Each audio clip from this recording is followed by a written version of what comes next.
Hi. Hi, Regine. Hi. Welcome. Welcome to Thanks for InsideOver and having virtually me. welcome to Italy. Thanks for having me. Thank you very much for joining me in this live on InsideOver. And first of all, I would like to congrats to you for your amazing and your precious work. How are you, Regine? Thank you so much. It's so nice to know and comforting to know that people have been actually reading the stuff that I put out. I've been very well. And how are you, Rafael? Thanks. Super. Before starting, Regine, let's say something about your career. Regine is a freelance journalist, primarily based in the Philippines. She worked for over 5 years at the Washington Post as a Manila-based reporter, covering national politics with a focus on propaganda, operation, and disinformation. Her report on conflict and human rights and political influence are earned international recognition, including being named a finalist for the Livingston Award. Wow. Congrats, Thank Regine. you. Thank you so much. Okay, today we will go an insightful story, the Duterte propaganda machine, and how, during the past year, you implemented OSINT skills and tool to discover and investigate the Duterte propaganda machine. But first of all, Regine, if it's okay for you, I'd like to start with a question to give everyone in Italy listening some context. So, who is Rodrigo Duterte? Why was he raised and then transferred to the Hague? And why has propaganda been so central to his political power? Okay. So Rodrigo Duterte was the Philippines' populist president from 2016 to 2022. He is best known, or most infamous for a war on drugs that left thousands of people dead. And he is now detained at the International Criminal Court in The Hague for crimes against humanity, where he is awaiting a hearing to see whether or not his case will proceed to trial. Duterte is part of a political dynasty or a political family in the Philippines, and his daughter is currently vice president. The family faces corruption charges, among other controversies, but his daughter Sarah remains a viable candidate for the presidency in 2028. Yeah. When Duterte rose to power in 2016, it was widely regarded as the first social media election. He utilized a cabal of bloggers and trolls, and this was the first instance of what one would say is a propaganda election, an online propaganda election in the Philippines. Um, Oxford Internet Institute found that he hired a troll army that was worth $200,000 approximately. Wow. But in 2016, analysts would kind of hesitate to say that digital propaganda or disinformation was the Yeah. only reason for Duterte's rise. There was very much an organic grassroots movement for Duterte at the time. There were a lot of people who saw themselves in Duterte and, like a typical populist who supported Yes. him organically. Um, One strategist I spoke to said that they had a very low, actually, online to offline vote conversion rate in 2016. But years later, nowadays, the Duterte propaganda machine has kind of metastasized people's beliefs, especially among his supporters. And the persistence of his diehard, quote unquote, supporters shows that they've been investing in this online ecosystem for a long time. And in a way, it's become self sustaining. So, propaganda is very central to the maintenance and the upkeep of the mythology and the ideology that perpetuates the Duterte's hold on power. Okay. So propaganda needs money. So who Yeah. funds pro-Duterte propaganda networks today, and through which intermediaries does that money flow? So the tricky thing about propaganda in the Philippines is that we don't have, like in many other countries, I would say, campaign finance transparency laws. And so it's very easy for politicians to hide or not declare the kind of digital assets that they are Clear, yeah. using in the run-ups to elections. In 2016, or in 29 around 2019, it was found that um, a pro Duterte Facebook network was traced to a public relations strategist named Nick Gamonada, who runs a marketing firm here in Manila. But it is unclear nowadays who mans pro-Duterte operations now, like who is the Okay. company that runs that. But it's very much more likely, especially with a big political dynasty like the Dutertes, that these big political clients, they typically hire more than one marketing firm, or they work with several influencers, several strategists and experts. Influencers are another vector for people who get paid and who may be a vector for political influence and dark money.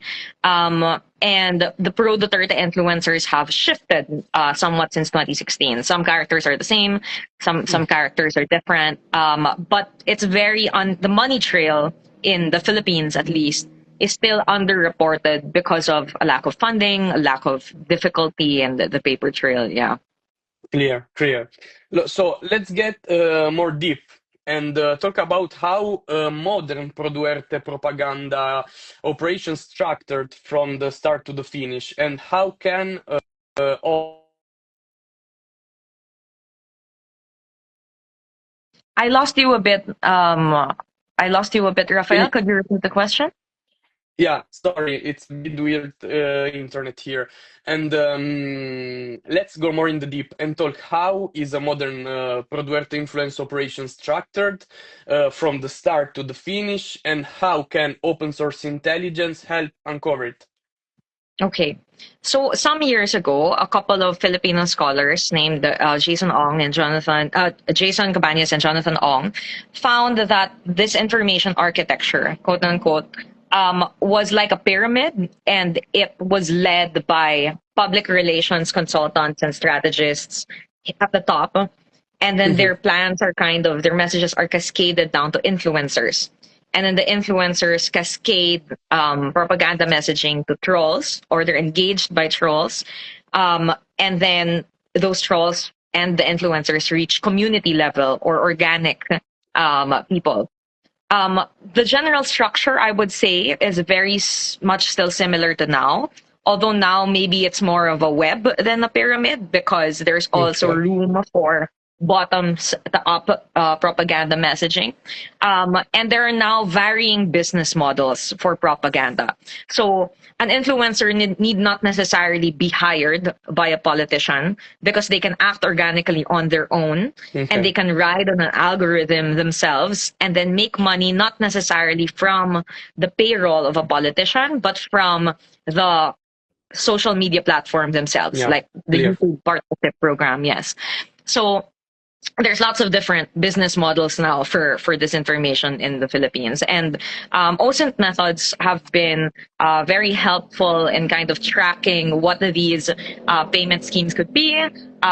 Who network mapping, for example, is very helpful in figuring out how a message travels and through which networks, who are the ones who typically spread a certain discussion or engage in a certain discussion.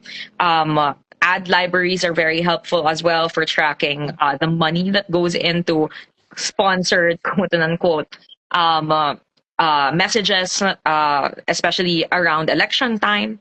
And they're also helpful in kind of tracking more or less how, or estimating how much these influencers can earn based off of their engagement. So those are just some of the examples.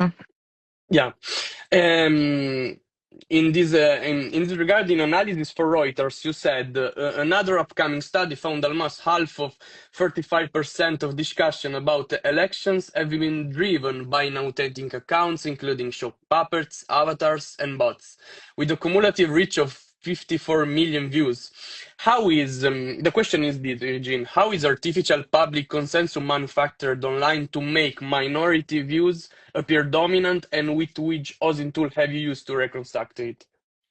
Okay, so if I recall correctly, that was a reference to a study by cyborg, an Israel-based exactly. Israel-based firm. Yes, that was reported in Reuters. So the viewers might want to check that out. Yes. But there are different ways in which the public consensus is reconstructed. So one method that I noticed in the last year is the astroturfing and the hijacking of public comment sections, usually on the pages of newsrooms and on the pages of institutions.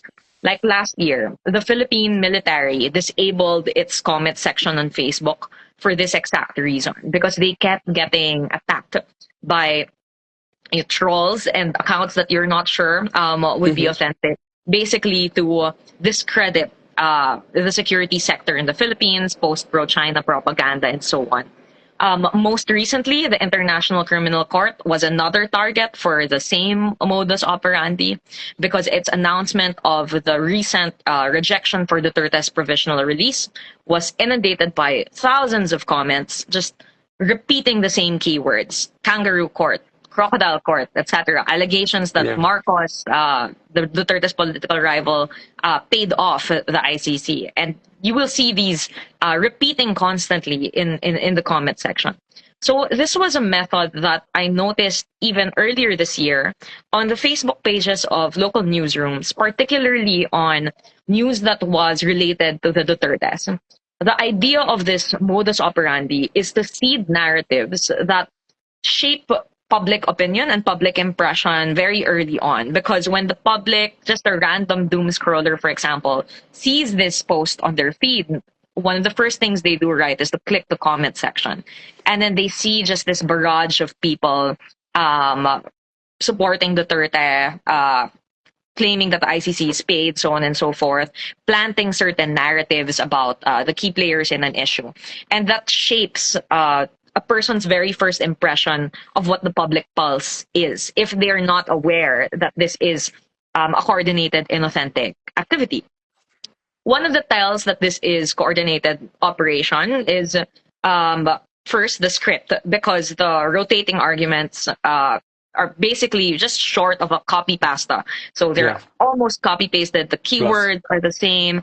But second, one thing that I've noticed is that the volume and the speed at which these comments come in seems to be very inorganic compared to comment sections in other news items, for example, in that same local newsroom. So you know that this particular post is being targeted by what potentially is a troll farm. One of the things that we've done to analyze these comment sections was to use a tool from Amplify to fetch a sample of a few thousand comments and then run them through an Excel sheet and see, like, make a narrative analysis based off of what the most common keywords are, what the common narratives are. And then to also kind of look at the volume and the speed. So sometimes also we do a bit of manual screen capture and monitoring as well. Yeah. In this regard, I'm so curious about the narratives. Let's talk about the narratives published by Duterte networks and how they change during moments of political crisis. Mm-hmm. So the narratives in particular for Duterte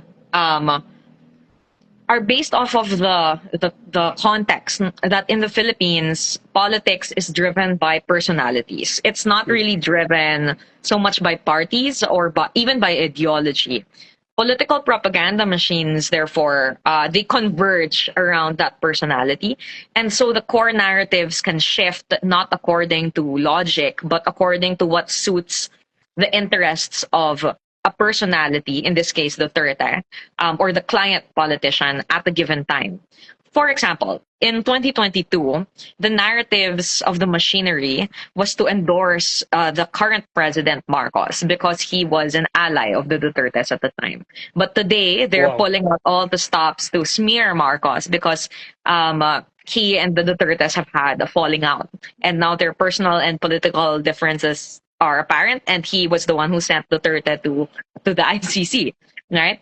So some consistent narratives for the Duterte machinery is that when he was first coming into power, it primarily painted Duterte as a strong man. So Duterte is the only one who can save the Philippines from this barrage of crime and drug addiction. That's the common narrative, and you'll still see a little bit of that now. But nowadays, especially with Duterte away at The Hague, there is a persistent narrative of Duterte as the victim he's now old and frail, and everybody is Yeah. it's basically playing the victim card and playing the emotional card so that people can sympathize with the Dutertes in particular. Um, they have a go-to playbook for this. They use the usual tools that malign propaganda use, that is distortion of the facts. They deflect certain issues like the allegations against the Dutertes, playing up of emotions, playing up of conspiracy thinking. These are the common tactics that you'll see under these two narratives of Duterte as the strongman and then Duterte Mhm. as the victim. Clear. And what about the influencer? What role do influencer play compared to anonymous troll? So the influencers, they usually first supply the arguments and the talk points that the trolls and the true believers engage with and amplify. So when I say true believers, one of the ways, Rafael, I think I mentioned this to you, that I characterize that the pro Duterte machine is that Mm. it's a cyborg. So Yeah. part of it is a machinery and part of it is human. And by machinery, we mean this is the part that's coordinated, the part that uses bots and trolls and AI. And then you have the human It's component, super which is, interesting, the term cyborg. It's the first time I read in this info analysis. Yeah. yes, it's a really interesting phenomenon, I'd say, because I also want to emphasize the human aspect of this machinery, because the cyborg doesn't work without the human aspect, right? And by human aspect, I mean these are the actual supporters and the true believers, so to speak, of Duterte. And um, in the Philippines, they brand themselves as quote unquote diehard Duterte supporters, which is a play on the Duterte death, the Davao Death Squad, or the Mm. hitman or assassin group that Duterte has been affiliated with. Um, but basically, like their role or the human role is that they provide the demand and the machinery for this information or for pro Duterte propaganda, and the machinery provides the supply. So they kind of Okay. feed off of each other in that way. But true believers can also become manufacturers themselves of this, or peddlers of the disinformation themselves. So they can organically become influencers, riding on an algorithm without even being necessarily on a Duterte payroll.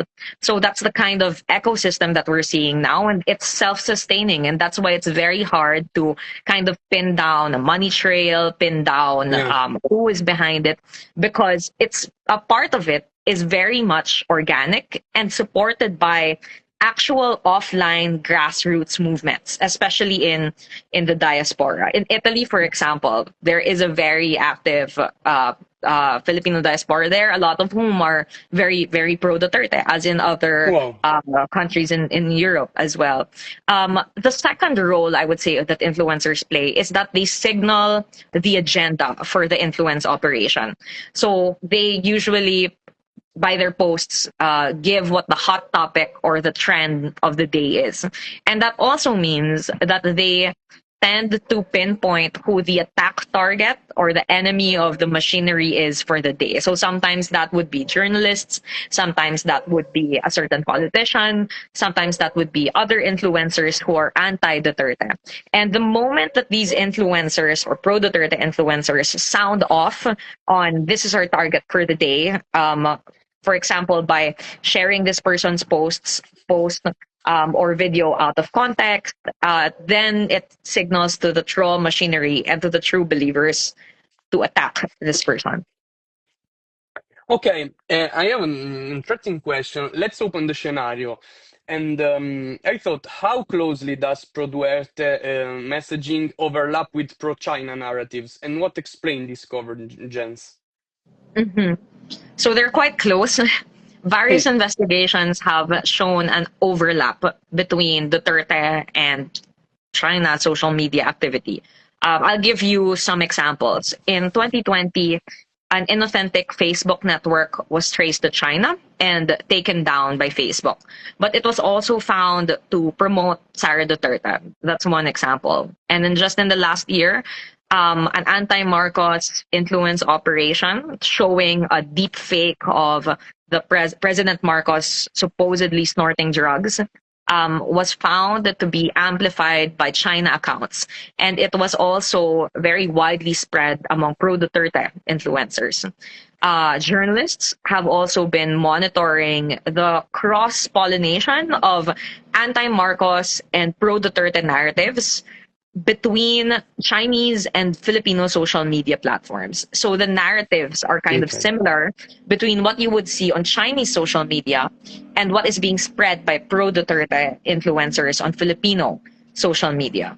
And the final example of this kind of overlap is that pro-Duterte influencers have been found and have admitted to attending a Beijing-sponsored content training seminar Wow. in China. Yeah.